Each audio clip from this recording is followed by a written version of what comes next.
اللہ جل جلالہ وعظم شانہ وعم والہ وعظم اسمہ وجل ذکرہ واتم برہانہ کی حمد و ثنا اور تاجدار مفخر موجودات روح کائنات جان کائنات باعث تخلیق کائنات دستغیر جہان غم گسار جہان حامی بے قصاں حبیب کبریاء امام الانبیاء سرور انبیاء تاجدار انبیاء امام الانبیاء احمد مجتبی جناب حضرت محمد مصطفیٰ صلی اللہ تعالی علیہ وآلہ وسلم کے دربار گوہر کے اندر ہدیہ درود و سلام کا نذرانہ پیش کرنے کے بعد محترم بزرگوں دوستو، اللہ تبارک و تعالی کا احسان عظیم ہے کہ جس نے ہمیں یہ جمعۃ المبارک کی بابرکت گھڑیاں پھر سے عطا فرمائی۔ شکر اس مالک کائنات خالق کائنات کا کہ جس نے ہمیں مسلمان پیدا فرمایا اور مسلمان پیدا فرمانے کے ساتھ ساتھ اپنے پیارے محبوب علیہ السلام کا امتی ہمیں بنا کے اس دنیا میں بھیجا۔ اس مالک کائنات کا خالق کائنات کا صدہ بار کروڑ بار شکر ہے کہ اپنے پیارے محبوب علیہ السلام سے محبت کرنے والوں میں، عقیدت کرنے والوں میں، مر مٹنے والوں میں رکھا۔ یہ اس مالک کا بہت بڑا احسان ہے۔ آج کا موضوع سخن مسجدوں میں اللہ کا ذکر کرنے سے روکنے کے متعلق ہے۔ دعا کرتا ہوں کہ اللہ تبارک و تعالی مجھے حق سچ بیان کرنے اور پھر سن کر ہم سب کو اس پر عمل پیرا ہونے کی بھی توفیق عطا فرمائے۔ حالات حاضرہ جس طرح کے چل رہے ہیں، کوئی بھی بندہ بے خبر نہیں ہے کہ جس طرح سے معاذ اللہ دین کو مٹانے کی اور ہٹانے کی ناپاک سازشیں جس طرح سے کی جا رہی ہیں،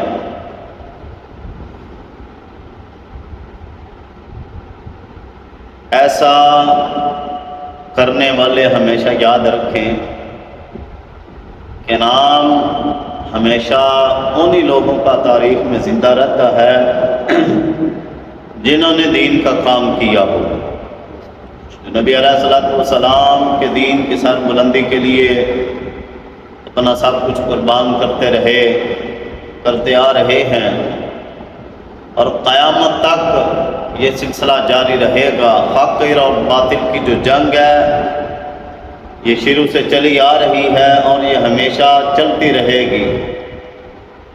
قیامت آ جائے گی اور پھر جو ہے وہ ظالموں کو اپنے ظلم کا پتہ چل جائے گا۔ وَمَن يَعْمَلْ مِثْقَالَ ذَرَّةٍ خَيْرًا يَرَهُ وَمَن يَعْمَلْ مِثْقَالَ ذَرَّةٍ شَرًّا يَرَهُ۔ اللہ فرماتا ہے کہ جس کسی نے بھی ایک ذرہ برابر جو نیکی کی ہوگی نا، ذرہ برابر بھی نیکی کی ہوگی، اللہ رب العزت فرماتا ہے قیامت والے دن وہ اپنی اس نیکی کو بھی دیکھ لے گا۔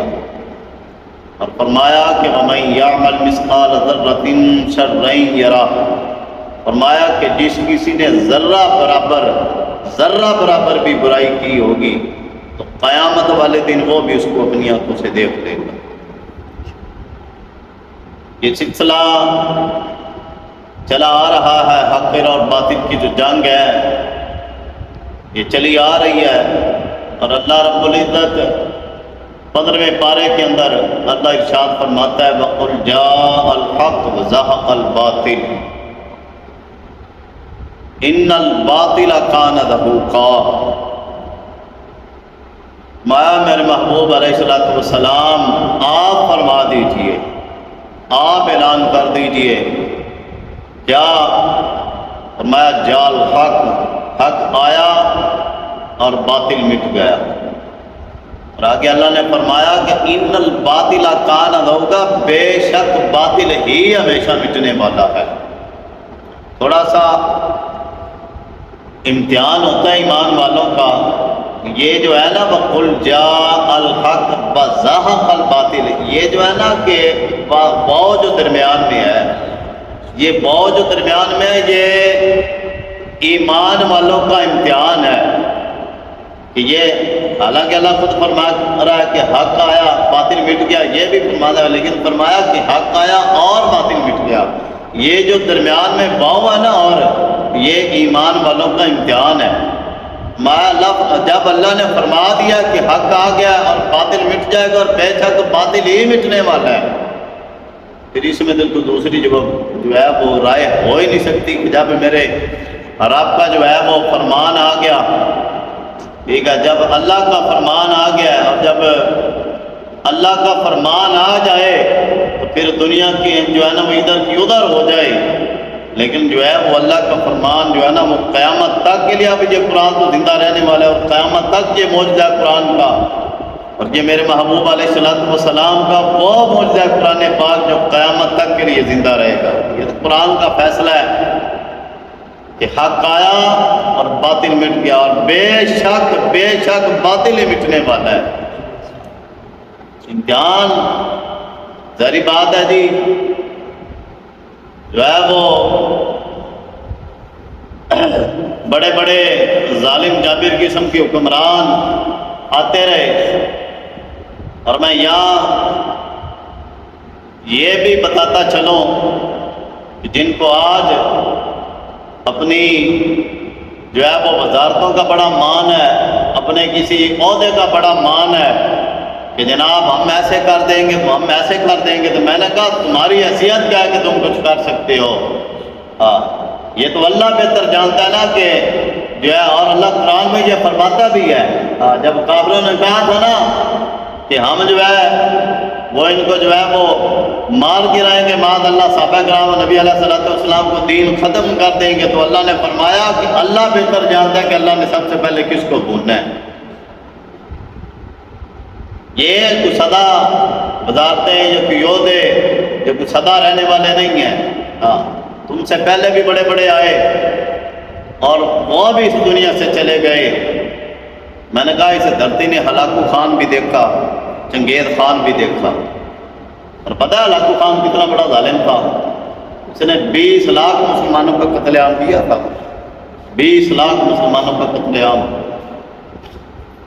16 لاکھ مسلمان وہ ہے کہ جس کو جو ہے نا اس نے تیر تلوار اور نیزوں کے ساتھ جو ہے وہ شہید کیا، اور 4 لاکھ مسلمان وہ ہے کہ جس کو جو ہے نا اس نے جو اس کے ڈر کی وجہ سے جان بچانے کے لیے زیر زمین چلے گئے تھے، اس نے جو ہے نا وہ دریاؤں کے اور نہروں کے بند توڑوا دیے، اور وہ سارا پانی سے نے چھوڑ دیا بند توڑوا کے۔ وہ جو زیر زمین مسلمان 4 لاکھ گیا تھا وہ ڈوب کے جو ہے نا وہ شہید ہو گئے۔ 20 لاکھ مسلمانوں کا قاتل، مساجد کو شہید کر دیا گیا، مدارس جو ہے وہ بند کر دیے گئے، بڑے بڑے دارالحدیث جو ہے وہ بند ہو گئے، بڑے بڑے علماء کو، بڑے بڑے شیوخ الحدیث جو ہیں ان کو شہید کر دیا گیا، اور جتنی بھی جو ہے وہ حدیث کی اور فقہ کی جو بھی تفاسیر کی کتاب تھی، جو قرآن و حدیث تھی، اس نے جو ہے وہ سارے اٹھوا کے کنووں میں ڈال دیا کتابوں کو، تو پھر کیا دین مٹ گیا جی؟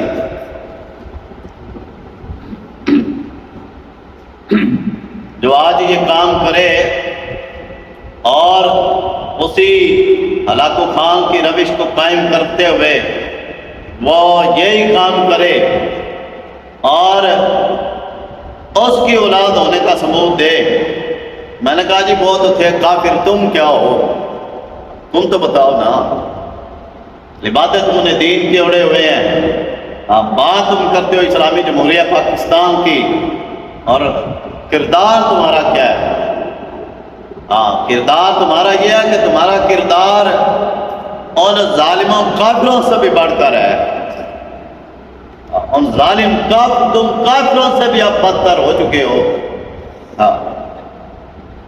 میں نے کہا کوئی بات نہیں، وقت کوئی سدا ایک جیسا نہیں رہتا، وقت بدل جاتا ہے، بڑے بڑے دین کے اوپر امتحان آئے۔ اب یہ ہلاکو خان نے اتنا بڑا ظلم و جبر کیا، یوں لگتا تھا کہ اسلام کا نام لینے والے کوئی نہیں رہے گا، لیکن آج دیکھیں اسلام اپنی پوری آب و تاب کے ساتھ کھڑا ہوا ہے، اور یہ تو قیامت تک رہے گا۔ یہ قیامت تک دل ہے، یہ بڑے بڑے آئے مٹانے والے، ہاں بڑے بڑے انا ربکم الاعلی کہنے والے بھی آئے، اور حیثیت پتہ ہے بندے کتنی ہے؟ انا ربکم الاعلی، فرعون کہتا تھا نا کہ میں رب اعلی ہوں معاذ اللہ، ہاں یہ قرآن میں اس نے یہ آیا ہوا ہے انا ربکم الاعلی کہ میں تمہارا رب اعلی ہوں، ہاں اعلی رب معاذ اللہ، وہ یہ بات کرتا تھا، بکواس کرتا تھا۔ اور حیثیت کیا ہے؟ 450 سال تک اپنے آپ کو رب اعلی کہنے والا وہ فرعون، حیثیت بندے کی صرف اتنی ہے، اور مار کتنی ہے؟ ایک غوطے کی مار ہے، یہ اوقات ہے انسان کی۔ وہ ایک بادشاہ بیٹھا ہوا تھا نا، اس کا ایک ساتھ خادم بھی بیٹھا ہوا تھا اس کے ساتھ، وہ مکھی آ گئی، وہ مکھی نے جو ہے نا وہ بڑا تنگ کرنا شروع کر دیا اس بادشاہ کو، وہ کبھی ادھر سے تنگ کرے کبھی ادھر سے تنگ کرے، وہ بڑا تنگ آیا، اور تنگ آ کے وہ یہ بات کرنے لگا، اپنے ملازم سے پوچھنے لگا، خادم سے، وہ کہنے لگا یار اللہ رب العزت نے جو ہے اس مکھی کو پیدا کیا، تو اس مکھی کے پیدا کرنے کا کیا مقصد ہے؟ کیا مطلب اس کا کیا مقصد ہے پیدا کرنے کا؟ جب اس نے اتنی بات کی نا تو وہ اس کا خادم بڑا سمجھدار تھا، وہ آگے سے کہنے لگا، اس نے کہا بادشاہ یہ اللہ رب العزت نے مکھی کو صرف اس لیے پیدا کیا ہے تاکہ تیرے جیسے جو بڑے بڑے جو ہیں نا وہ بادشاہ، جن کو بڑا مان ہے، بڑا گھمنڈ ہے، اور بڑے غرور ہیں، بڑے متکبر ہیں، فرمایا کہ یہ تیرے جیسوں کو اوقات ان کی یاد دلانے کے لیے پتہ کیا کہ تم ہے بڑی سلطنت کا مالک، لیکن تیری حیثیت یہ ہے کہ اتنی سی مکھی بھی تجھے کنٹرول میں نہیں۔ کیوں جی؟ اینا کی مچھر آیا سی نا، اینا کو مچھر، تاکہ یہ مچھر پکڑو تو مچھر اسی وقت مر جاتا ہے، اتنا سا مچھر ہے۔ اور نمرود کیا کرتا تھا؟ نمرود یہی کرتا تھا نا کہ وہ جب بھی اس کے دربار میں آتا تو وہ کہتا جو ہے وہ مجھے سجدہ کرو، اپنے آپ کو رب کہتا تھا، وہ اپنے آپ کو رب کہتا تھا، مجھے سجدہ کرو، جو اس کی بات نہیں مانتا تھا اس کو قتل کر دیتا تھا۔ پھر ہوا کیا؟ جب جناب حضرت ابراہیم خلیل اللہ علیہ السلام کے مقابلے میں آیا تو آگے اس نے بڑی بڑی باتیں کی، تو جناب حضرت ابراہیم علیہ السلام نے فرمایا کہ تو بڑی بڑی بات کرتا ہے، تو بڑے دعوے کرتا ہے معاذ اللہ رب ہونے کے، تو فرمایا کہ پھر جو ہے نا میرا رب زندہ بھی کرتا ہے اور جو ہے وہ موت بھی عطا کرتا ہے۔ تو وہ کہنے لگا قال انا احیی و امیت، میں بھی زندہ کرتا ہوں اور موت دیتا ہوں۔ اس نے ایک جس کو سزائے موت ہوئی تھی، اس نے ایک قیدی کو بلا کے جو ہے بے کو آزاد کر دیا ہے، تو جو ہے اس نے قتل کروا دیا، اس نے کہا یہ تو کام میں بھی کرتا ہوں۔ تو آپ نے فرمایا میرا رب وہ ہے جو سورج کو مشرق چلاتا ہے، ٹھیک ہے؟ آپ اگر معاذ اللہ تو رب ہونے کا دعویٰ کرتا ہے تو جھوٹا کذاب، فرمایا کہ پھر تو جو ہے نا وہ سورج کو مغرب سے لا کے دکھا، فبہت الذی کفر، نامراد ہو گیا، جواب نہ دے سکا، اور جناب حضرت ابراہیم علیہ السلام کو کہنے لگا کہ آپ مجھے سجدہ کریں، فرمایا یہ گردن، یہ سر جو ہے نا یہ اپنے رب کے ہاں حضور جھکتا ہے، ہاں یہ تیرے جیسے کسی بدبخت لائن کے سامنے یہ کبھی بھی نہیں جھک سکتا۔ پھر کیا تھا؟ کیوں جی؟ میں نے کہا جی رب کی ساری طاقتیں ہیں نا۔ پھر جب مناظرے میں اس نے شکست کھائی، جھوٹا پڑا، اور جناب حضرت ابراہیم خلیل اللہ علیہ السلام نے جب جو ہے وہ سارے جوابات دیا، سجدہ نہ کیا، ظاہری بات ہے سجدہ اس مردود کو کس لیے کرنا تھا؟ سجدہ تو میرے رب کی ذات کو ہے نا، اور وہی عبادت کے لائق ہے۔ اس نے پھر جو ہے نا وہ اپنی پوری شیطانگی دکھائی، اور اس نے کہا میں جو چاہوں کروں، ظاہری بات میں رب کا تو میں بادشاہ ہوں، سارے طاقتیں جو ہے وہ اب میرے پاس ہے، لیکن اس بدبخت کو یہ نہیں پتا تھا کہ صدا بادشاہی میرے رب کی ہے، بادشاہی صدا اس رب کی ہے۔ پھر اس نے جو ہے وہ سارا آپ کو پتا کہ لکڑیاں اکٹھی کی اور بڑی بڑی آگ جلا دی گئی۔ جناب حضرت ابراہیم علیہ السلام کو جب آگ کے اندر آپ تشریف لے گئے، آپ کو پھینکا گیا، آگ کو بھی حکم ہو گیا۔ میں نے کہا جی حق کی بات بس یہ ہے، اللہ کے اوپر بھروسہ ہونا جس بندے کا، پھر رب اس کی مدد بھی کرتا ہے اور اس کو بھی رہتی جگہ سے بھی بچا لیتا ہے۔ رب کے اوپر بھروسہ تھا، فرمایا تیرا جو جی چاہتا ہے تو کر۔ اور آج میں بھی جو ظالم نمرود کی اولاد اور فرعون کی اولاد جو کرنا چاہتی ہے، کرو تم مساجد بند، کرو تم مدارس بند، میں نے کہا پھر دیکھنا رب کا عذاب کیسے آتا ہے۔ بس کرو، اتنا مت آگے بڑھو کہ کل کو جو ہے وہ تمہارے لیے راستہ بھی بند ہو جائے۔ صدا بات سے جو رب کی ہے، میں نے کہا ہماری تو بات ہی نہیں ہے، ہماری حیثیت کیا ہے؟ ہم کون ہوتے ہیں؟ میرے جیسے ہمارے جیسے اربوں خربوں آئیں مر جائیں، اگر دین کے اوپر بات آئے یا نبی علیہ السلام کی ذات کی بات آئے تو پھر جو ہے نا وہ پیچھے ہٹنے والے نہیں، مر جائیں گے۔ بیلا پھر موت ہے نا، اس سے آگے کی کوئی بات ہے؟ بیلا پھر موت ہے، مرنا نہیں ہے جی، مرنا ہے، ہر ایک نے مرنا ہے۔ بیلا پھر تو موت ہے نا، ہاں بیلا پھر موت ہے، اس سے آگے کی کوئی صدا کیا ہو سکتی ہے؟ ہاں مستند رستے وہی مانے گئے جن سے ہو کر تیرے دیوانے گئے، اور لوٹ آئے جتنے فرزانے گئے، تاب منزل صرف دیوانے گئے۔ دعویٰ کرنا بڑا سخت ہے۔ مٹ گیا نمرود، اور پھر دیکھیں جب اس نے جی شیطانگی کی، جناب حضرت ابراہیم علیہ السلام آگ میں تشریف لے گئے، پھر کیا ہوا کہ آگ گلزار بن گئی، آگ گلزار بن گئی، آگ گلزار بن گئی، آگ نے آپ کو چھپا تک نہیں، آگ بھی گلزار بن گئی۔ نبی علیہ السلام کی حضرت ابو بکر صدیق کا دور خلافت تھا، تو یمن کے اندر ایک بدبخت نے جو ہے نا وہ اسود نامی تھا، اس لائی نے نبوت کا دعویٰ کر دیا۔ ایک تابی مقابلے میں چلے گئے اس کے دربار کے اندر، جا کے کہا کیا بکواس کرتا ہے، تجھے کچھ سمجھ آیا تو کیا کر رہا ہے؟ نے کہا جی معاذ اللہ میں نبی ہوں، مجھے نبی مانو۔ فرمایا کیا بکواس کرتا ہے؟ نبی تو محمد الرسول اللہ صلی اللہ علیہ وآلہ وسلم ہے، حضور ہی آخری نبی ہیں، تو کیا بات کرتا ہے، تیری کیا بات ہے، تو کون ہوتا ہے؟ اس نے جو ہے نا وہ آگ جلا دی۔ میں نے کہا جی وہ تو تھے جناب حضرت ابراہیم خلیل اللہ، اللہ کے بڑے برگزیدہ اور بڑے خلیل، ان کی تو نہیں برا اور برا۔ میں نے کہا جو حضور کا غلام ہو اور ہو سچا غلام، ہاں دل کے اندر عشق نبی زندہ ہو، اس نے آگ جلا دی۔ اس ملعون نے جس نے نبوت کا جو جھوٹا دعوے دار تھا آگ جلائی، اور آگ جلا کے اس نے دھمکی لگائی، اس نے کہا کہ یہ دیکھو میں نے آگ جلا دی ہے، تو میں تمہیں اب اس آگ کے اندر جو ہے نا وہ جھونک دوں گا۔ تو آپ ہی کہنے لگے یہ کیا بات کرتا ہے، تو یہ آگ کی بات کر رہا ہے، یہ آگ ہے؟ نہ لگا ہاں، تو آپ جو ہے نا وہ خود چل کے اس آگ کے اندر چلے گئے۔ ابھی بھائی جو ہے نا وہ آپ خود اس کے اندر چلے گئے، آگ جل رہی ہے، جلدی آگ کے اندر آپ چلے گئے، تھوڑی دیر آگ میں رکے اور باہر آ گیا۔ فرمایا اس آگ کی بات کرتا ہے، اس آگ کی بات کرتا ہے، آگ نے چھوا تک نہیں۔ فرمایا تو جھوٹا کذاب ہے۔ وہ سارے اس کے جو درباری تھے کہنے لگے اوئے کدھر آپ پنگا لے لے، تیرا کھانا خراب ہو جائے گا، انسان کا بچہ بانے نے چھڑ دے۔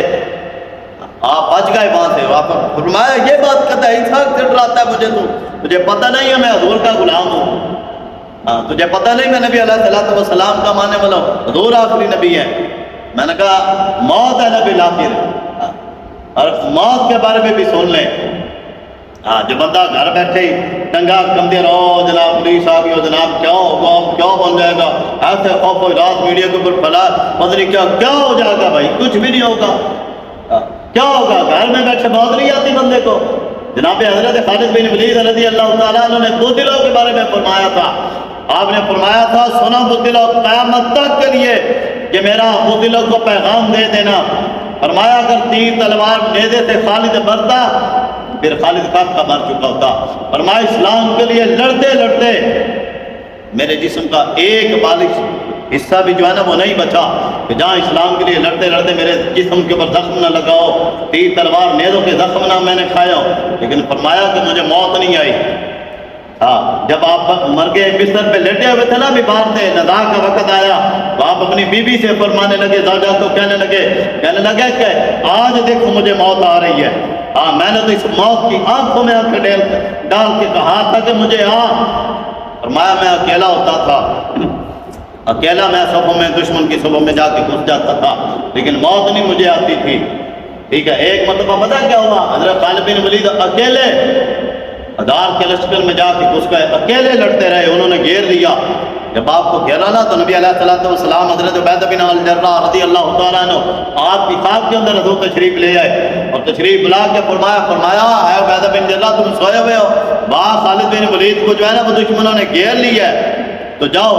جب حضرت ابو عبیدہ بن الجراح حضرت خالد بن ولید کی مدد کے لیے بام پہنچے، دشمنوں نے گھیرا ہوا تھا، شکست دی، بات جب واپس آئے نا حضرت عبیدہ بن الجراح رضی اللہ تعالیٰ عنہ حضرت خالد بن ولید کو یہ بات کرنے لگے، کہنے لگا یار جب ہم بیٹھے ہوئے ہیں تو آپ اکیلے ہی کیا لڑنے چلے گئے ہیں؟ کیا بات ہوئی تھی آپ کو؟ حضرت خالد بن ولید رضی اللہ تعالیٰ عنہ فرمانے لگے کہ قرآن میں جو ہے کہ مسلمان ایک اور 1000 کے اوپر باری ہے، ایک مسلمان 1000 پہ باری ہے۔ تو کہا کہ میں آج یہ بات ثابت کرنے کے لیے کیا تھا کہ اللہ نے یہ جو قرآن میں فرمایا کہ ایمان والا ایک ہو تو 1000 کافر کے اوپر باری ہوتا ہے۔ کہا کہ آج میں نے یہ دیکھنا تھا کہ اللہ نے یہ فرمان ہمارے بارے میں کہا یا کسی اور کے بارے میں کہا۔ کہا کہ مجھے اللہ نے ثابت قدم رکھا۔ بزدلوں کے لیے آپ نے کیا فرمایا؟ بزدلوں کے لیے آپ نے فرمایا بزدلوں سنو، اگر موت آتی تو خالد بن ولید کو جو ہے وہ کب کی یاد کی ہوتی؟ یعنی ایک جنگ کے اندر 8 تلواریں 8 سے 9 تلواریں ٹوٹ گئی حضرت خالد بن ولید کی، موت پھر بھی نہیں آئی۔ تو آپ رونے لگے، فرمایا موت آج مجھے آ رہی ہے، آج خالد جو ہے وہ برگے بستر کے اوپر پڑا ہوا ہے، آج تم دور سمجھ کے مجھے آ رہی ہے، میں تو تیری آنکھوں میں آنکھیں ڈال کے میں تیرے سامنے آیا تھا تب تو مجھے آئی نہیں۔ فرمایا کہ آج میں ایسے مر جاؤں گا کما یموت البعیر، کہ جس طرح اونٹ جو ہے وہ اپنے قلعے کے ساتھ بندھا ہوا مر جاتا ہے۔ اس وقت اس موقع کے اوپر آپ نے ایک بات ارشاد فرمائی خود دلوں کے لیے، فرمایا یاد رکھنا موت انسان کو تب بھی آتی ہے جب اللہ کی طرف سے لکھی ہوئی جاتی ہے۔ فرمایا اس سے پہلے اگر بننا ہوتا تو پھر خالد تک قبر چکا ہو، جیڑی رات قبر دینا وہ قبر کے اندر ہی گیا، وہ باہر نہیں ہے بالکل۔ اور جو ظلم کرنے والے ہیں جو سن لے، جناب حضرت موسیٰ علیہ السلام کے دور کے اندر ایک عورت تھی، اللہ اکبر کبیرہ، بلکہ میں اس سے پہلے ایک اور بات کہتا ہوں، ایک بہت بڑے شیخ الحدیث تھے تو وہ حدیث لکھتے تھے، حدیث، یہ بات سنیے گا، دل کے کان کھول کے سنیے گا، حدیث لکھتے تھے۔ جب ان کی ڈیتھ ہو گئی نا تو ان کے کچھ قریبی تھے، انہوں نے خواب کے اندر دیکھا کہ اللہ تعالیٰ نے جو ہے نا ان کو بڑا نوازا ہوا ہے، جنت کے محل کے اندر وہ بیٹھے ہوئے ہیں، اللہ نے جنت عطا کر دی، بخشش کر دی اللہ نے ان کی۔ وہ سارا کچھ دیکھا تو کہا یار آپ کو جو اللہ نے اتنا بڑا انعام دیا کہ آپ نے تو حدیث پہ بڑا کام کیا، آپ نے دین کے لیے بڑا کام کیا، تو اس کی وجہ سے اللہ نے آپ کو صلہ دیا ہے۔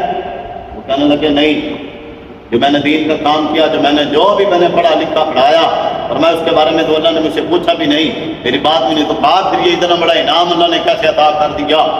تو وہ فرمانے لگے کہ یہ انعام مجھے اللہ نے پتہ کیسے دیا ہے؟ انسان ایک دو انسان، پھر ہے مسلمان، پھر ہے حضور کا غلام، پھر اس کی شان براء البراء، پھر اس کو سیدھی گولی مارنا، جو حق کے لیے، جو فلسطین کے لیے آواز اٹھائے، جو ناموس رسالت کے لیے، جو دین کے لیے آواز اٹھائے، اور اس کو جو ہے وہ گولیوں سے بھون کے رکھ دیا جائے، پھر ان کو آگ کے اندر جلا دیا جائے، اور گاڑیاں بختر بند گاڑیاں ان کے اوپر چڑھا دی جائے۔ میں نے کہا صبر کرو، واللہ وزید انتقام، اللہ تم سے انتقام کیا دلا تھا، تمہاری چیخیں نکلیں گی۔ اب سنیے وہ شیخ الحدیث کیا کہنے لگے، وہ فرمانے لگے کہ نہیں، اللہ نے مجھے پتا ہے کس وجہ سے بخشا ہے۔ کہنے لگے جی کس وجہ سے؟ انہوں نے کہا کہ ایک مرتبہ میں حدیث لکھ رہا تھا، تو میں نے جو ہے نا وہ سیاہی، اپنا قلم جو ہے وہ سیاہی کے اندر اس طرح لگا کہ جیسے میں نے قلم یوں لایا ہوں، میں کہتے یہ مکھی کی کیا حیثیت ہے، یہ مکھی آ کے میرے قلم کے اوپر آ کے بیٹھ گئی، ظاہری بات ہے مکھی گھستی ہے، وہ سیاہی تھی۔ وہ کہنے لگا کہ میں نے یہ سوچ کر کے کہ یہ اللہ کی مخلوق ہے، یہ اللہ کی مخلوق ہے، تو میں نے کہا کہ یہ کتنا پی لے گی، چلو یہ پیٹ اپنا بھر لے تو میں اس کے بعد حدیث لکھوں گا۔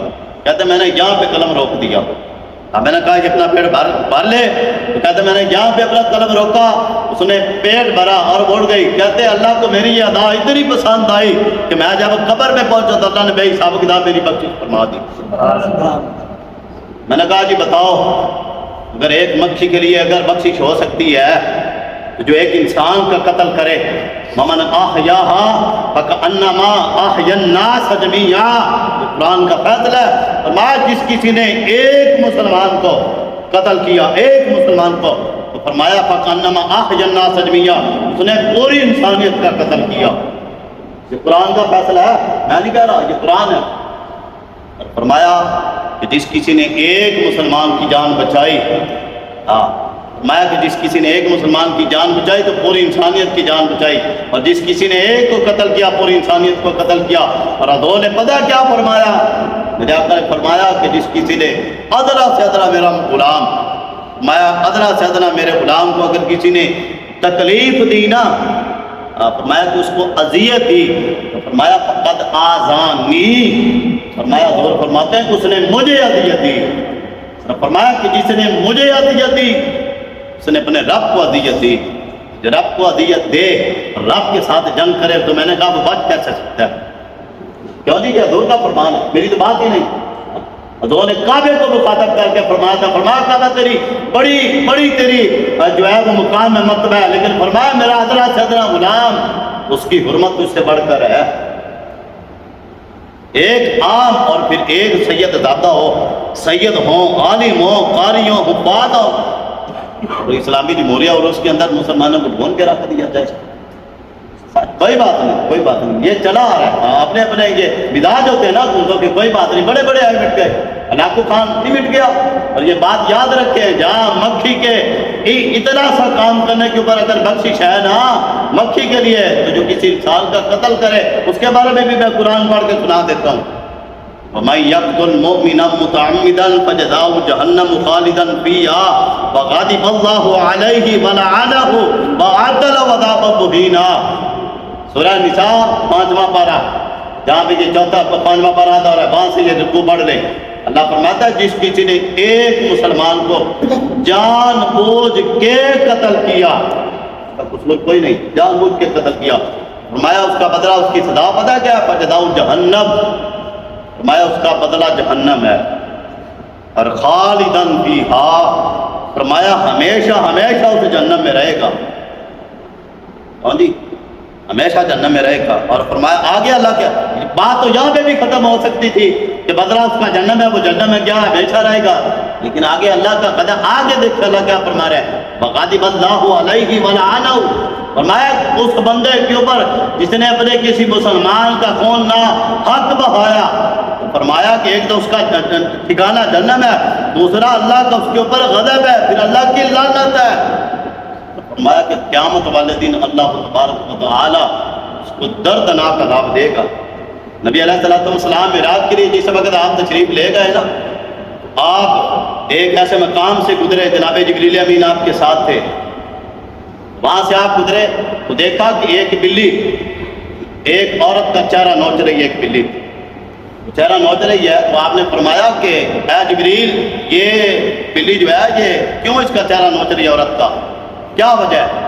حضرت جبریل امین رضی اللہ تعالیٰ عنہ علیہ السلام آپ نے عرض کیا یا رسول اللہ صلی اللہ علیہ وآلہ وسلم، بات یہ ہے کہ یہ قوم بنی اسرائیل کی ایک عورت ہے۔ فرمایا کہ اس عورت نے اس بلی کو اپنے گھر میں پالتو رکھا ہوا تھا۔ عرض کیا یا رسول اللہ یہ ایک مرتبہ کسی کام سے چلی گئی، جب یہ گئی نا تو بلی کو گھر میں باندھ کے چلی گئی، اس نے بلی کو جو ہے نا باندھ دیا، گھر میں باندھا تو 2-3 دن یہ واپس نہیں آئی۔ اسے چاہیے تھا کہ اگر باندھ کے گئی تو اس کو اسی حساب سے اتنی خوراک ڈال کے جاتی تاکہ وہ زندہ رہتی، نہ اس نے اس کو کھلا چھوڑا یا کھلا چھوڑ کے جاتی کہ وہ چل پھر کے اپنا پیٹ بھر لیتی۔ عرض کیا یا رسول اللہ جب یہ چلی گئی نا واپس لوٹ کے آئی تو یہ بلی مری ہوئی تھی، یہ بلی مر گئی۔ اب یہ دیکھیں بلی ہے اور اس میں وہ اذیت ناک بھی موت نہیں ہے کہ اس کو مارا گیا جان بوجھ کے مارا، نہ وہ بات بھی نہیں، صرف باندھ کے گئی، واپسی میں آ کے دیکھا تو بلی مری ہوئی ہے۔ عرض کیا یا رسول اللہ صلی اللہ علیہ وسلم اس حرکت کی وجہ سے وہ بلی مر گئی، اس نے اس کو خوراک بھی نہ ڈالی اور کھلا چھوڑ کے بھی نہ گئی تو یہ بلی مری۔ تو جب سے یہ عورت مری ہے نا اللہ نے اس بلی کی اس کے اوپر مسلط کر دی ہے۔ میں نے کہا جی ایک بلی جو ایک عورت کی سستی کی وجہ سے مر جائے، اللہ قیامت تک کے لیے اس بلی کو اس کے چہرے کے اوپر مسلط کر دے، تو میں نے کہا جو کسی بندے کا قتل عام کرے اس کی سزا کیا ہو۔ ہاں اس لیے ان چیزوں سے بچیں، دین کی طرف آئیں اور دین ہمیشہ رہے گا، یہ قرآن کا فیصلہ ہے۔ وَقُلْ جَاءَ الْحَقُّ وَزَهَقَ الْبَاطِلُ إِنَّ الْبَاطِلَ كَانَ زَهُوقًا۔ فرمایا میرے محبوب قیامت تک کے لیے اعلان کر دیں حق آیا باطل مٹ گیا، اور فرمایا بے شک باطل ہی مٹنے والا ہے۔ اللہ تعالی ہمیں عمل کی توفیق عطا فرمائے۔ وَمَا عَلَيَّ إِلَّا الْبَلَاغُ الْمُبِينُ۔